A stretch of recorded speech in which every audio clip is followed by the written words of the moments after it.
జై శ్రీరామ్. భగవద్భక్తులందరికీ కూడా ఝాన్సీ ఆధ్యాత్మిక ముచ్చట్లకి స్వాగతం, సుస్వాగతం. మనం యోగ వాసిష్ఠ రామాయణాన్ని చెప్పుకుంటున్నాము. అందులో భాగంగానే బలి ఉపాఖ్యానాన్ని చెప్తున్నారు వశిష్ఠ మహర్షి రామచంద్రమూర్తికి. నిజంగా చివరి దశలో మనందరం కూడా సంధ్యా సమయంలో అంతా విని నేర్చుకుని ఆచరించవలసిన మాట. ఆయన ఒక రోజుని తన రాజప్రాసాదంలో నుంచుని సాయం వేళ ఇంతకాలం ఇన్ని వేల సంవత్సరాలు నేను అనుభవించాను, తిరుగులేని అధికారాన్ని చేశాను, అందరి చేత కూడా బాగా మెప్పించుకున్నాను. నేను అనుభవించినటువంటి అధికారం కానీ నేను అనుభవించినటువంటి భోగభాగ్యాలు కానీ ఎవరు కూడా ముల్లోకాలలో అనుభవించలేదు. దేవతలు కూడా జయించేశాను. నాతోటి రాక్షసులందరూ కూడా నన్ను ఎంతో మెచ్చుకున్నారు. కానీ నా మనసుకి ఎందుకు ఇంకా తృప్తి కలిగించలేదు, నా మనసుకి ఇంకా తృప్తి ఎందుకు రాలేదు, ఎందుకు మనసు శాంతి అవ్వటం లేదు. ఇవాళదే రేపు అనుభవిస్తున్నాను, రేపటిది మర్నాడు అనుభవిస్తున్నాను. ఎప్పటికీ చివరికి ఎప్పటికి వస్తుంది నాకు ఈ ఆనందం? ఇది ఇంతటితో ముగుస్తుంది చాలు అనేది ఎప్పటికి వస్తుంది నాకు? నా తండ్రులు తాతలు కూడా సమయం రాగానే కాలంలో కలిసిపోయారు. నేను కూడా అంతే కదా. మరి ఈ జన్మ ఎత్తినందుకు నాకుగా నేను చేసుకోవాల్సింది ఏమిటి, నా సార్థకత ఏమిటి అని ఆలోచించారు ఆయన. నేను చేసుకోవాల్సింది ఏదైనా ఉందా లేదా అని చెప్పేసి ఆయన ఆలోచించారు. ఆలోచించిన వెంటనే ఆయనకి రాజ్యభారాన్ని ఇస్తున్న సమయంలోనే తండ్రి గారు చెప్పినటువంటి మాట గుర్తొచ్చింది. నాయన, మనసులో సంకల్పాలని రాకుండా నిలుపుదల చేయి, దానిని అభ్యాసించి. ఎప్పుడైతే నీ మనసు నిన్ను నీవు తరింప చేసుకోవాలని అన్న భావన నీకు వచ్చిందో, నిజమైన ప్రశాంతతని పొందాలి అని నీ మనసు ఎప్పుడైతే అనుకుంటుందో, అప్పుడు నీ మనసులో ఎలాంటి సంకల్పాలు వికల్పాలు ఉండకూడదు. అది అభ్యాసం మీద నీకు రావాలి.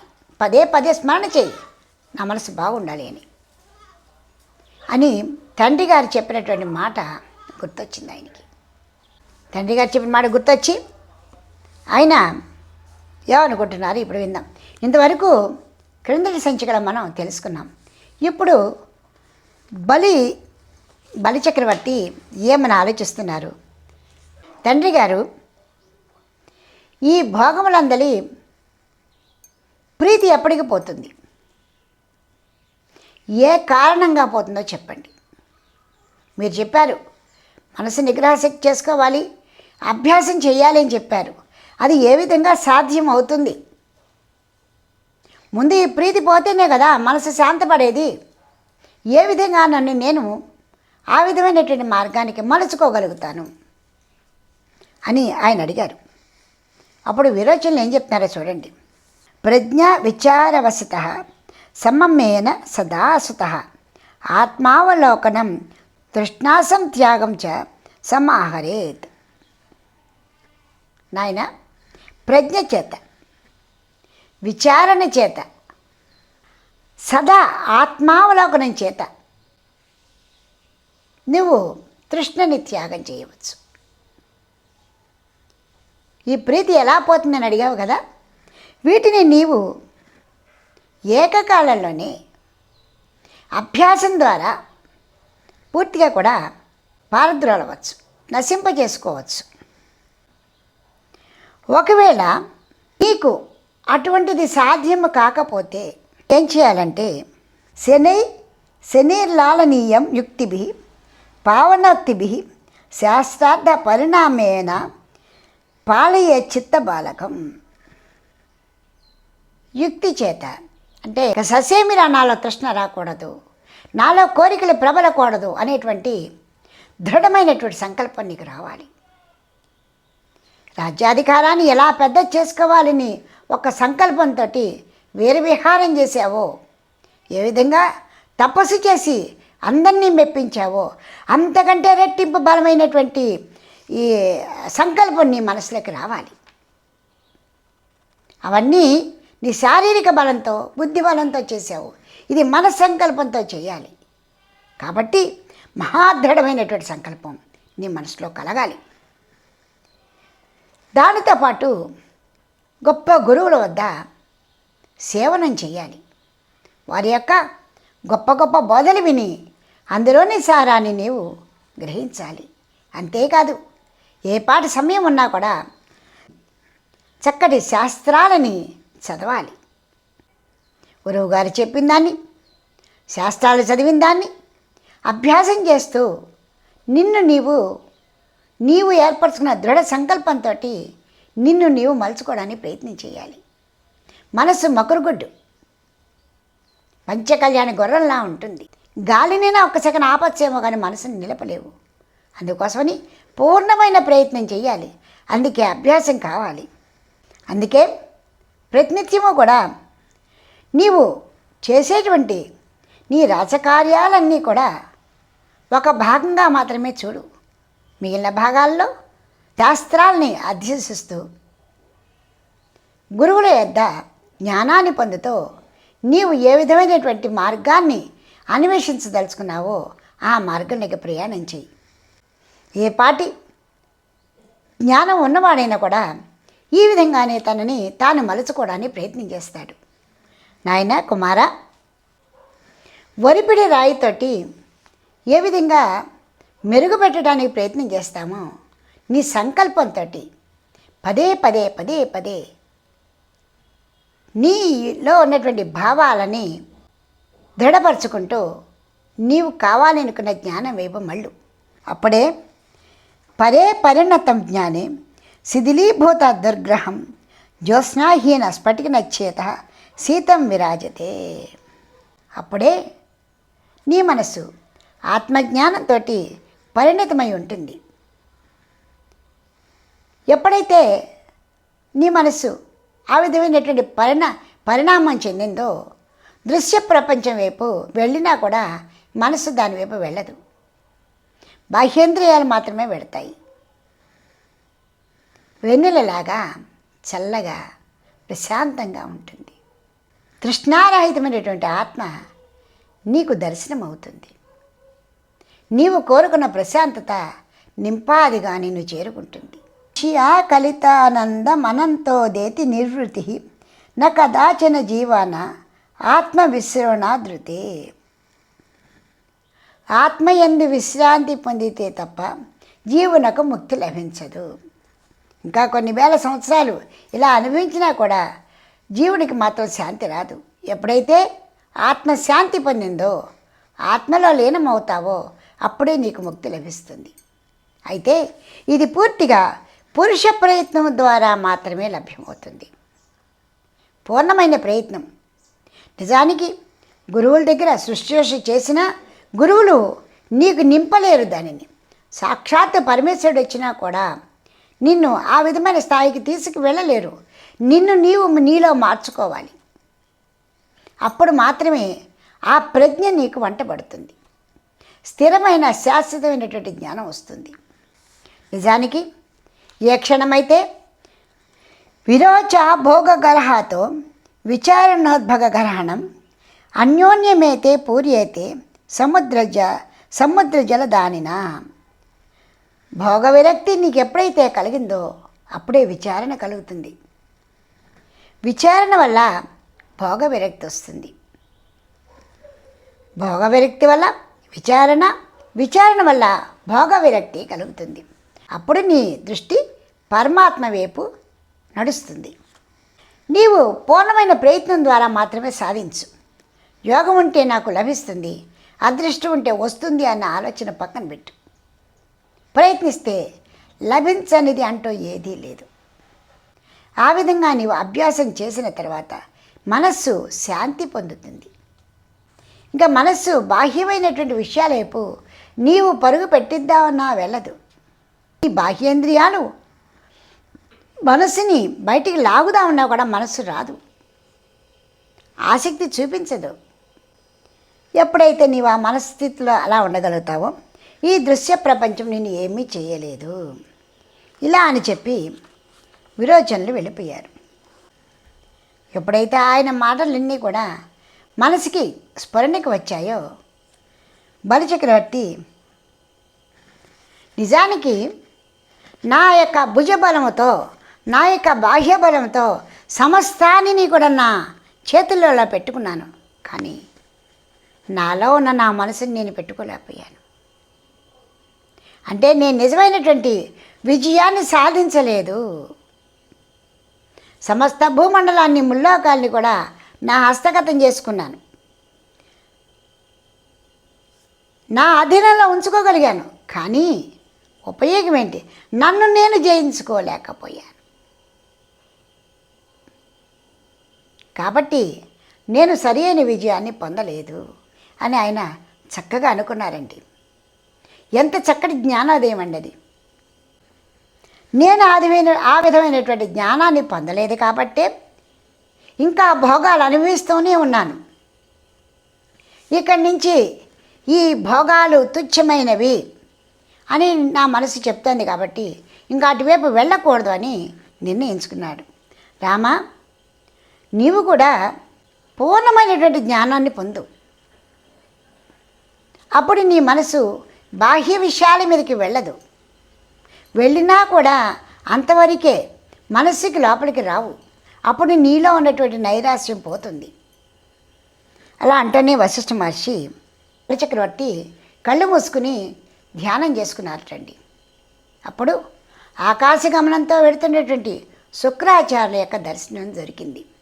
శుక్రాచార్యులు రాక్షసుల యొక్క గురువు, మహాజ్ఞాని ఆయన అండి. ఆ విధంగా ఆయన ధ్యానం చేయటము, ఆకాశగమనంలో వెళుతున్నట్టు శుక్రాచార్యుల వారు బలి యొక్క రాజగృహంలో ప్రవేశించడము జరిగింది. గురుదేవుడికి ప్రణామం చేశారు బలి చక్రవర్తి. గురుదేవ, శుక్రాచార్యులు నవ్వుతో చూస్తున్నారు. ఎందుకు నన్ను తలుచుకున్నావయ్యా అన్నట్టుగా. గురుదేవ, మహాసమ్మోహదాయకములైన భోగముల ఎడల నేను విరక్తి పొందాను. ఇంతవరకు ఏవేవి శాశ్వతము, ఏవి అనుభవించకపోతే జీవితం లేదు అని అనుకున్నానో అవన్నీ కూడా, ఆ కోరికలన్నీ నాకు విరక్తిని కలిగిస్తున్నాయి. ఇప్పుడు నాకు వాటి మీద చాలా విరక్తిగా ఉన్నది. మహా అజ్ఞానం నన్ను పట్టి పీడించింది ఇంతకాలము. ఈ అజ్ఞానం నుంచి నన్ను పూర్తిగా బయటికి తీసుకెళ్ళేటువంటి మార్గాన్ని చూపించండి అంటూ గురుదేవులకి ప్రణామం చేస్తూ అడిగారండి. ఎంత బాగా ఆలోచించుకున్నారో చూడండి. ఇంతకాలం గడిపిన జీవితం వేరు, ఇక ముందు గడిపే జీవితం నా కోసం నేను గడుపుకోవాలి. కాబట్టి నన్ను ఆ విధమైన మార్గంలోకి నన్ను నడపండి అంటూ గురువు గారిని తండ్రి చెప్పినట్టుగానే గురువుని ఆశ్రయించారు. మనం కూడా మన 60 ఏళ్ల కాలమో 70 ఏళ్ల కాలమో ఉన్నాం. పిల్లల కోసం, సంసారం కోసం చేసాం, అయిపోయింది. ఇక మనం ఒక్కసారి వెనుదిరిగి చూసుకుని ఆత్మావలోకనం చేసుకుని మన కోసం మనం చేసుకుందాం. అప్పుడు శుక్రాచార్యులు ఏమన్నారు చూడండి. బహునాత్ర కిముక్తేన ఖం గస్తుం యత్నవానహం సర్వదా నవరాజేంద్ర సారం సంక్షేపత శృణు. నాయనా బలిచక్రవర్తి, ఇందులో నేను గొప్పగా చెప్పడానికి ఏముంది? నేను ఆకాశ మార్గంలో వెళుతున్నాను. మధ్యలో నీవు నన్ను తలుచుకున్నావు, నీ ఎదురుగా వచ్చాను. అయితే క్షణమాత్రంలో, ఒక క్షణంసేపు నీ ఎదురుగా నిలబడి తత్వం యొక్క సారాన్ని నీకు చెప్పి వెళ్ళిపోతాను. నీవు దానిని అనుసరించి చక్కటి మార్గాన్ని ఎన్నుకో. చిదిహాస్తి చిన్మాత్రమిదం చిన్మయమేవ చ చిత్యం చిదాహమేతే చ లోకాశ్చిదితి సంగ్రహ. ప్రపంచం అంతా కూడా చైతన్యమే, ఆత్మే ఉంది. ఈ ప్రపంచంలో ద్వైతం అనేదే లేదు. సృష్టి అంతా పరమాత్మ మాత్రమే ఉన్నది. మనలో ఉన్నది ఆత్మ యొక్క అంశే. నీవు చిద్రూపుడవే, నేను చిద్రూపుడనే. మనకంటే వేరుగా పరమాత్మ లేరు, పరమాత్మ కంటే వేరుగా మనం లేము. నీరు నీటిబుడుగా ఒకటి. ఇదే సమస్త బోధల యొక్క సంగ్రహము. తత్వమసి, అది నీవై ఉన్నావు, నీవు అది ఒకటి. వేరేటువంటి భావం లేనప్పుడు ఇంకా నీకు భేదంగా చూడటానికి ఇంకేముంటుంది? ఇంతకంటే గొప్పగా వేదాంత సారం ఏముంటుంది నీకు? రాజా, చే చేతద్బ్రహ్యసి ప్రోక్తం త్వయి భస్మని హుయతే. నీవు శ్రద్ధావంతుడివి, వివేకవంతుడివి అయితే నేను చెప్పిన మాటలోని అర్థాన్ని చక్కగా గ్రహించగలుగుతావు. అట్లు కాకపోతే నీలో భేదభావం మారదు. హోమంలో వేసినటువంటి సమిధల మాత్రంగానే భస్మం అయిపోతుంది. నేను చెప్పిన ఈ ఒక్క వేద వాక్యము యొక్క తత్వాన్ని నీవు గ్రహించలేకపోతే బూడిదలో పోసినటువంటి పన్నీరు లాంటిదే నేను చెప్పిన జ్ఞానబోధ. ఒకే ఒక మాట చెప్పారండి ఆయన, విశ్వమంతా ఉన్నది భగవంతుడే, నీలో ఉన్నది భగవంతుడే, అక్కడ ఉన్నది కూడా భగవంతుడే, కాబట్టి నీలాంటి ఎలాంటి ఆలోచన పెట్టుకోక్కర్లేదని చెప్పారండి. చైతన్యం యొక్క విషయాకార కల్పనయే బంధము. కనిపిస్తున్న ఈ చైతన్యవంతమైనంతా కూడా దృశ్యమాత్రంగా నీ మనస్సంకల్పంతో కనిపిస్తోంది. దృశ్యం నశించిపోతే అంతా మిగిలింది అక్కడ చైతన్యమే. కాబట్టి నీవు మనసులో ఎలాంటి కల్పనలు లేకుండా, ఎలాంటి సంకల్పాలు లేకుండా ప్రశాంతంగా ఉండు. నీకు మార్గం అదే చూపిస్తుంది అంటూ ఆయన చక్కగా చెప్పారండి. ఇక నీవు స్వయంగానే ఆత్మపదాన్ని పొందగలుగుతావు అంటూ చెప్పి ఆయన శుక్రాచార్యులు వెళ్ళిపోయారు. నాయన శ్రీరామ, బలిచక్రవర్తి తండ్రి మాటలు గుర్తు తెచ్చుకొని గురువుగారు చెప్పిన దాన్ని బట్టి తన యొక్క అనుభవాన్ని జోడించుకొని ఏ విధంగా ఆలోచించారో చూడు. కిమనేన శరీరేణ కాష్టలోష్ట సమేనన్మే అశేష జగదేకాత్మ చిదహం చేతనాత్మక. కొయ్యతోటి మట్టి గడ్డలతోటి సమానమైటి ఈ శరీరంతో నాకేమిటి పని? కిం మట్టితోటి ఉన్నటువంటి శరీరంతో నాకేమిటి? ఉపాధిరహితమై సమస్త జగదాత్మకమై చేతనారూపమైనట్వి చిద్వస్తువుని నేనే అయి ఉన్నాను అని ఆయన ఒక్క క్షణంలో భావించారండి. వెంటనే ఆయన అనుకున్నారు, నిజమే కదా, జరుగుతున్న పరిణామాలను చూస్తున్నాను, ఇవన్నీ నశించిపోతున్నవే, కాబట్టి ఇవేవి శాశ్వతమైనవి కావు. శాశ్వతమైనది ఉపాధిరహితమైనదే శాశ్వతమైనది. ఏది ఉపాధిరహితము? ఆత్మ. సమస్తము వ్యాపించి ఉన్నది ఆత్మ. అటువంటి చేతనామయమైనది ఆత్మ. ఎప్పుడైతే మనలో ఈ ఆత్మ, ఈ జ్యోతి ప్రకాశిస్తూ ఉన్నదో అప్పుడే ఇదంతా కూడా చైతన్యవంతం అవుతుంది. శరీరం అంతా కూడా చైతన్యవంతం అవుతుంది. ఎప్పుడైతే ఇది అలా వెళ్ళిపోగానే, మన దగ్గర నుంచి తేజం వెళ్ళిపోగానే మన శరీరం కూడా నేలపడిపోతుందండి. కాబట్టి మనకి తేజాన్ని, శక్తిని ఇస్తున్నటువంటి ఈ చేతనత్వం ఇది ఒక్కటే శాశ్వతము. అంటే నేనే అది అని ఆయన మనస్సు భావించింది. బలినాంన శరీరస్య చిన్నే శిరసి భాసురే చిత్తకిం తద్భవే చిన్నం సర్వలోకవపూరణాత్. కేవలము ఈ బలి అనేటువంటిది ఈ శరీరానికి మాత్రమే పేరు. బలి చక్రవర్తి, మహాసురుడు, విరోచనని కొడుకు, ఇలా చెబుతున్నవన్నీ కూడా ఈ శరీరానికి సంబంధించినటువంటి నామాలే, భావాలే. దీనికి నాలో ఉన్నటువంటి ఆ పరమేశ్వరుడికి ఎలాంటి సంబంధము లేదు. గడిచిన కాలం గడిచిపోయింది. ఇంకా ఎటువంటి సుఖదుఖాలు, బాధలు, బంధాలు, ప్రేమలు, ఆప్యాయతలు, కోరికలు నన్ను అంటావు. ఎంత ఖచ్చితంగా ఆయన నిర్ణయించుకున్నారో చూడండి. ఇది ఆయన కోసం కాదండి, బలి చక్రవర్తి కోసమని భగవానుడు చెప్పట్లేదండి.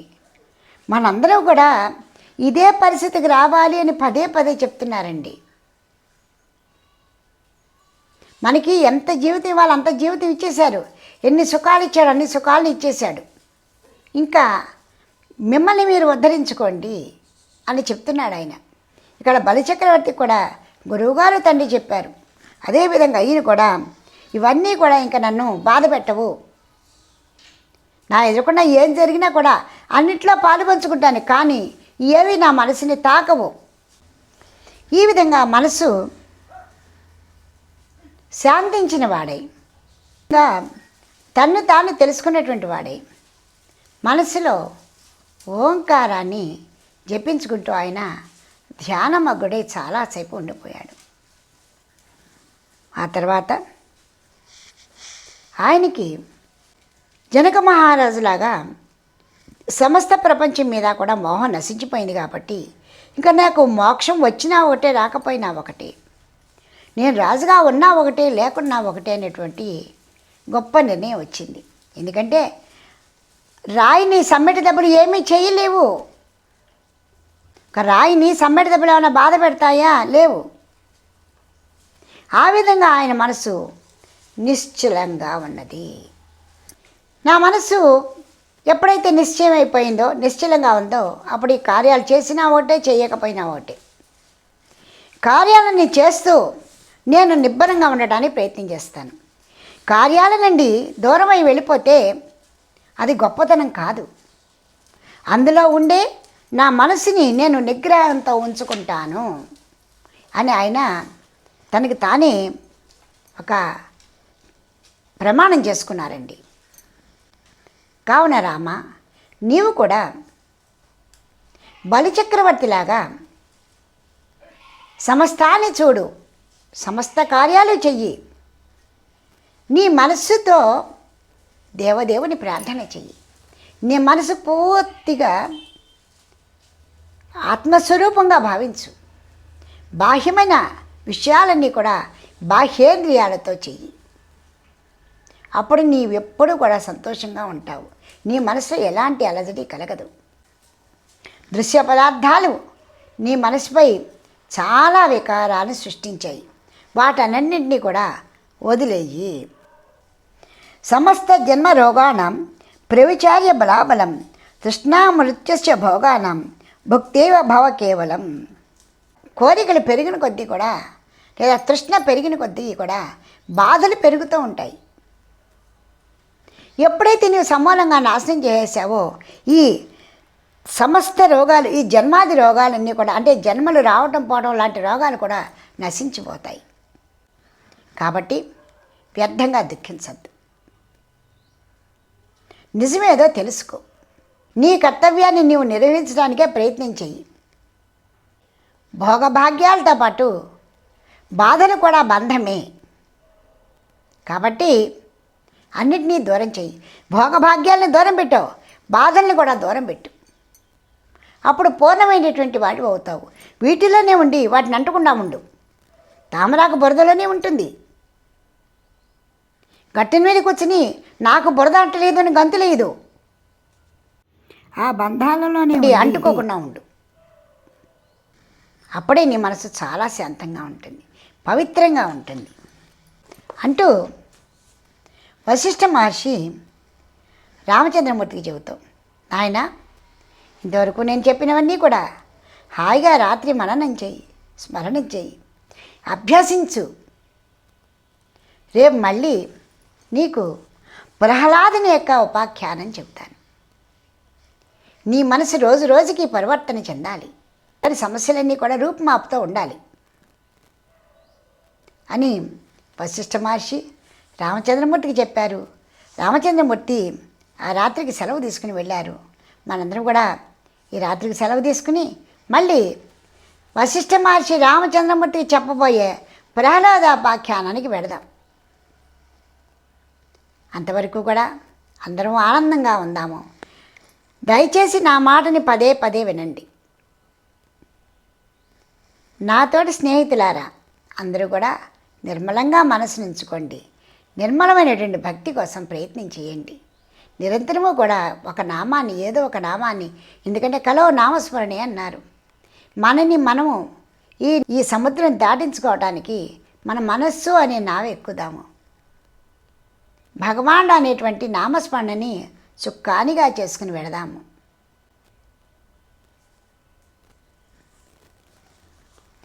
రామస్మరణే తరుణోపాయం నహి పశ్యామే భవతరణే.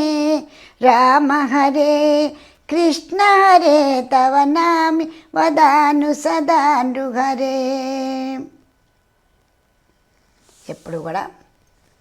ఎప్పుడు ఆ దేవదేవుని ప్రార్థన చేసుకుందాం. జై శ్రీరామ్. మీకు ఈ వీడియో నచ్చితే లైక్ చేయండి, షేర్ చేయండి, సబ్స్క్రైబ్ చేయండి.